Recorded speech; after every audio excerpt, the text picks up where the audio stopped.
ఒక తమ్ముడుగా శ్రీరామ్ గారు అమ్మాయి శ్రీజ చేసిన ప్రాజెక్ట్ మీద తను జెన్యున్గానే చెప్పాడు, విమర్శలు కూడా ఫేస్ చేశానని. అంటే మీ ఇంట్లో ఎప్పుడన్నా దాని గురించి ఏం డిస్కషన్ ట్రయల్ చేశారు పాపం. ఒకసారి నాన్నగారు చేసి అన్ని సక్సెస్ అవ్వాలని చేసి కూడా మిస్ఫైర్ అయింది. అవుతుంటాయండి, ఎంత పెద్ద ప్రొడ్యూసర్స్ అయినా మిస్ఫైర్ అనేది అవుతుంటే ఒకసారి తప్పదు. అది రైతు అన్ని సూపర్ హిట్స్ ఇచ్చేయాలని చెప్పి ఎవరు అనుకోలేరు, చేయలేరు కూడా అలాగా. అవును, మీ అమ్మాయి జీవని ఏమో ఫ్యాషన్ టెక్నాలజీ, ఫ్యాషన్ డిజైనర్. మీరు ఇంటర్వ్యూ చేస్తుంటారు లాంగ్ బ్యాక్. ఏం చేస్తుంది తన అదే అండి, ఆ ఫీల్డ్లోనే బాగా షైన్ అయ్యిందండి. 7 years నుంచి 8 years నుంచి అయింది. ఇంకో షాప్ పెట్టిందండి, మళ్ళీ కొత్తగా ఎక్స్పాండ్ చేసిందండి మళ్ళీ.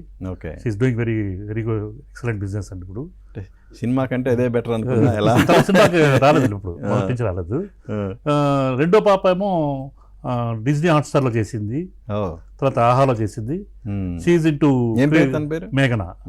తను ఏమో కొంచెం క్రియేటివ్ సైడ్, కొంచెం క్రియేటివ్ హెడ్గానే చేసింది అక్కడ డిజ్నీ హాట్స్టార్లో. సో తర్వాత ఆహాలోకి మారింది. మళ్ళీ షీఈస్ ప్లానింగ్ సంథింగ్ ఇంకా బెటర్గా ఏదో ప్లాన్ చేద్దాం. నేను ఏదో ప్లాన్ చేస్తున్నా కూడా నేను టేకర్ ఇవన్నీ తీసుకుంటుంటాను, ఇన్పుట్సే తీసుకుంటుంటాను దాని నుంచి. ఇప్పుడు విమెన్ ప్రొడక్షన్లోకి వచ్చిన తర్వాత అండి చాలా బాగుందండి. అంటే మెన్ దీనికన్నా కూడా అంటే వాళ్ళు ఫుల్ ఎఫర్ట్ పెట్టేస్తున్నారు, వాళ్ళకి ప్లానింగ్ కానీ ఇప్పుడున్న ట్రెండ్కి కానీ అన్నీ టోటల్గా. ఇంతకుముందు ఆడవాళ్ళు సినిమా ఫీల్డ్కి రావాలంటే భయపడేవారు, ఇప్పుడు ఎంత బాగుంది అండి, ఇప్పుడు ఎంత బాగుంది. ఇప్పుడు ఇది అసలు అప్పట్లో కూడా ఏమీ ఇది లేదు, భయపడేవారు అందరూ.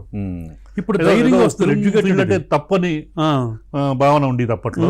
ఇప్పుడు అలా కాదు, అంత ఈక్వల్ గానే కదా. ఇప్పుడు చూడండి, చిరంజీవి గారు అమ్మాయి అశ్వత్ గారు, స్వప్న కానీ వాళ్ళందరూ, మళ్ళీ నాగబాబు గారు అమ్మాయి, ఇది వీళ్ళందరూ ఎంత బాగా చేస్తున్నారు ప్రొడక్షన్స్.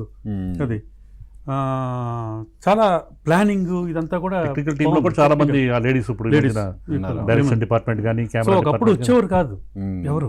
చాలా ఇది సినిమా భయం. కెమెరా ఉమెన్ గా అప్పుడు సుహాసిని గారు వస్తే అప్పట్లో గొప్ప ఒకలా చెప్పుకునేవారు అప్పట్లో. అవును, సుహాసిని గారు ఆవిడ